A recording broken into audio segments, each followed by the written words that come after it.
Supervisor Spear? Aye. Supervisor Corzo? Yes. Supervisor Mueller? Yes. Supervisor Gaucher? Yes. President Canepa? Yes. Motion passes unanimously.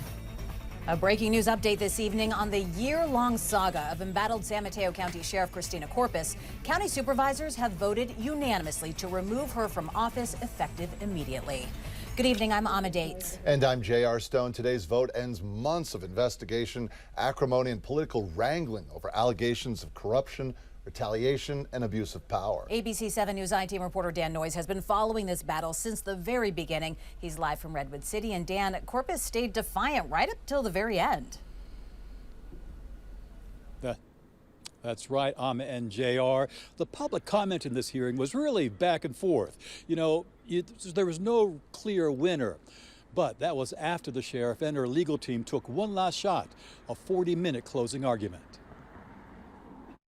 I was the first woman in the history of San Mateo County to have the courage to stand up against the old guard. Christina Corpus wanted one more word with the San Mateo County Board of Supervisors before they voted to fire her. If I lose my position today, I will walk out with my head held up very high because I never betrayed the people who trusted me. Her lawyers argued that the supervisors and the public who voted on Measure A were misled by the Cordell report. It is true that the investigation into Corpus by a retired judge was deemed inadmissible in court as hearsay. Been totally discredited. Should be thrown out. It's not worth the paper it's on. Has no legal significance, but it got us to Measure A. They also claim supervisors Noelia Corzo and Ray Mueller should not be part of what is, in effect, the sheriff's jury because of the many public statements they've made against the sheriff. They've asked for the removal. So if they were jurors and I was a judge picking a case, they would be removed for cause. They cannot vote. After a closed session, the board came back and quickly made it clear what the outcome would be. Agreeing with an administrative law judge, the Corpus had a conflict of interest, that she put her close friend and chief of staff, Victor Inj, in charge of too many decisions, and that she retaliated against her detractors. In my view, Sheriff Corpus lost her sense of purpose and put Mr. Inj above the vocal opposition to him among the ranks of her deputies, and in so doing, permanently damaged her relationship with those she was charged to lead. It's a tragedy, a real tragedy. Supervisor Spear? Aye. Supervisor Corzo? Yes. The final vote was unanimous. After, Board President David Canepa defended how the supervisors removed Corpus as opposed to holding a recall or relying on the civil grand jury. I stand by the process 1,000%.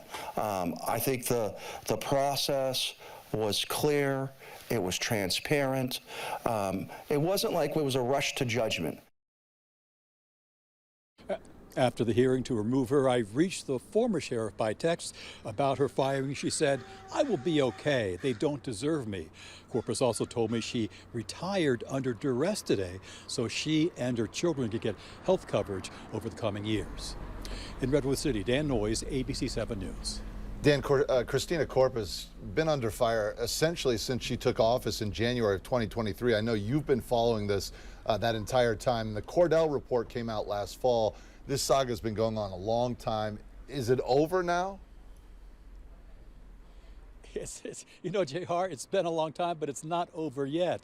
Corpus and her legal team have just filed an emergency motion in Superior Court to get this all thrown out and to reinstate her. That hearing will be on Thursday at the earliest. And also, the board president, DJ Canepa, says that he wants this to go to a vote for a special election for the voters to choose who the next sheriff will be.